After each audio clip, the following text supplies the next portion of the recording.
You definitely want to make a lot of points on attack, and attacks on the line are very effective if you know them well. And it's these attacks that I'm going to focus on in today's video. Because you definitely don't want your attacks to end up in these ways. You don't want your opponent's block to block you, or your attacks to be slowed down by their block. You want to be successful, you want to attack like the best players in the world, you want to make points and be the leader of your team. And I want to help you with that with my advice. We make the most points on offense, and especially the outside hitter and opposite players get a lot of sets. Sometimes it's a quick set against the one block where the attacker has a big advantage, but in today's video I'm going to talk about situations where you have a double or triple block against you and you want to make a point by attacking in the direction of the line. And I also give you tips on which zones on the blocker's hands to hit into and which zones to avoid. In a situation where you have a high set and you are facing a compact double or triple block, it's not easy to make a point straight into the court. The compact block will block most of the court and you have to look for ways how to avoid or use the block. Also, one of the basic rules of blocking is if there are 2 or 3 of us on the block, always block from the line. The body of the edge player is directly opposite against attacker, so he can hit a direct hit to the line. So against a compact block, in the vast majority of cases, you can hit into open space down the line.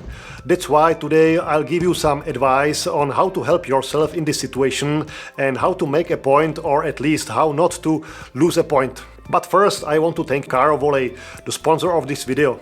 Volley gave me their blocking machine, which is a great tool not only for this video but also for volleyball clubs. Volley is the manufacturer of many volleyball training machines, and a link to their site is in the description. How to use the blocker hands? Because the block is blocking your line, you can hit it freely. If you want to make a point, you have to use the blocker's hands somehow. This is where many players make the mistake of wanting to make a point, but they hit the ball low over the net and it quickly bounces off the blocker's forearm and under the attacker's feet, resulting in a point for the blocker. And I'll come back to where to attack what parts of hands after I show you the ways and types of attacks to get a point down the line. I start with classic attacks where you are hitting hard. The first way is to look for the edge of the blocker's hands at the net and try to hit it. The goal of this attack is to make the ball bounce off his forearm or the edge of his palm out of the court. Always want this ball to bounce to your half of the court, because if it bounces into the opponent's half, they still have a chance to take the ball in on defense. Even if it's a small chance, so it's better not to give them that opportunity. Attacking for a block along the line is of course not an easy way to score a point. You have to time your attack well, have an excellent peripheral vision, and also you have to hit right on the edge of the hand. If you get it wrong by 10 centimeters and attack directly into the blocker's hand, it usually ends in a block. The other way is you go for the block. Yes, I'm serious. I don't mean that you are hitting with maximum power 5 centimeters above the net and trying to break the block. No, you don't. Instead, you know there is a high block in front of you and you want your attack to bounce back. Therefore, you hit hard into the palms of the blocker's hands and expect the ball to bounce with a good parabola to your half of the court, so your teammates can play it and prepare another action. And my favorite attack, and a type of the attack that has been used more and more recently against the high block, is the attack on the blocker's fingers. Here again you need to attack with maximum power. You need to hit as high as you can with your arm outstretched. Don't aim your attack into the court, rather aim a little bit behind the court and try to hit the blocker's fingertips. If you hit the palms, you will not be successful. The ball will bounce high into the opponent's half of the court, and after such an attack their players will defend your attack without problem. Therefore, aim at the fingertips with maximum impact. If you hit them with a lot of impact, the fingers have no chance to hold the ball and the energy. Our fingertips are not that strong, and the ball will bounce far out of the court after these powerful attacks. Because bouncing ball far out of court so that the defenders in the court can't reach it, it is a prerequisite for the success of this attack. Or you can also make a point in this situation by attacking over the block. And we all want to hit over the block. But that's the hardest way to score a point because you have to jump high over the block. And that's not easy if you are playing teams that's evenly matched. That's why I don't really recommend trying to hit over the block in my videos either, because you are always going to meet a block that you just can't hit over. And then there are technical attacks that you should also master. And to gain a point down the line against a block, they are equally important. When you have a high set to the net and close to the block, you can't attack anymore. And this is where you can deal with the attack by pushing the ball into the hands of the blocker, waiting a moment and then throwing the ball out against his hands. This is how even volleyball stars attack, and it's a very effective way of attacking. Or when jumping and attacking, slow down your hand at the last moment and try to hit the edge of the blocker's hands with light attack, especially with your wrist. Either you will get a direct point or you will hit the ball against the block and be able to play it again.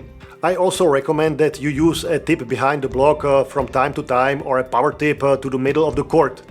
Because if the defense is expecting you to hit a ball hard in fingertips, all the players will be deep in the court. And a well-executed tip means a point as well.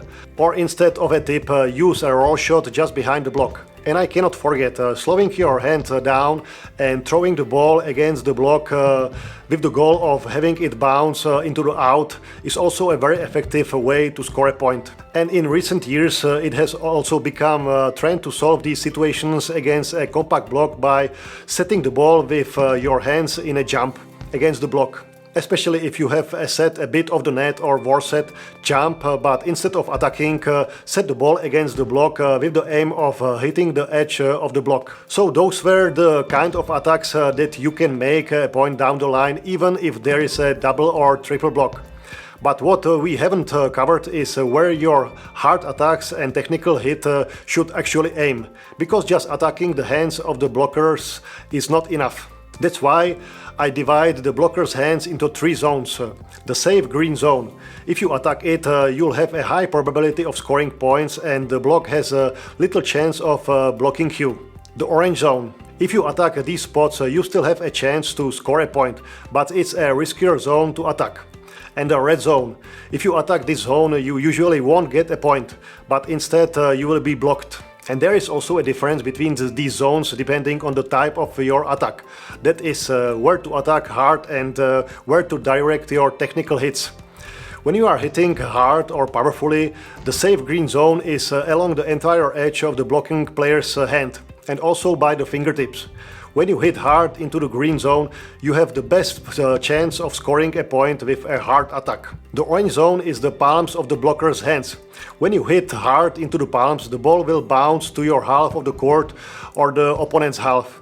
And the red zone is from the wrist to the forearm. The blocking players will have their hands over the net, so if you hit it with an attack to forearm, you have little chance of getting a point and instead count on the attack being blocked. On the other hand, when you try to play technical hits, you still have the green zone on the edge of the blocking player's hands and fingertips. Only when you make a tip or pushing against the block, avoid the palms of the blocking players. Because when you make tip, the blockers can see your intent and will want to react. And it's in the palms of his hands that he has the most feel, ability to move and can work them quickly in the air. That's why the palms are a risky red zone in my eyes. On the other hand, the forearms are the orange zone. You can't react as quickly with those. So use opponent forearms when pushing the ball. The blockers has no feel here and you can score a point. Of course, if you want to make a point down the line, even if it's close by the block, you can play one type of attack all the time. You can keep attacking hard by fingertips or tipping behind the block. You need to control several types of attack, which I showed you in this video, and use them. Otherwise the defense will read you in a while on the block and even in the field, and your attacks will not be successful. And to be successful with these attacks, you need my advice from this video, where I give you great advice on how to time your approach, attack, and where to start approach from the right spot. I'll see you in the next video. Bye.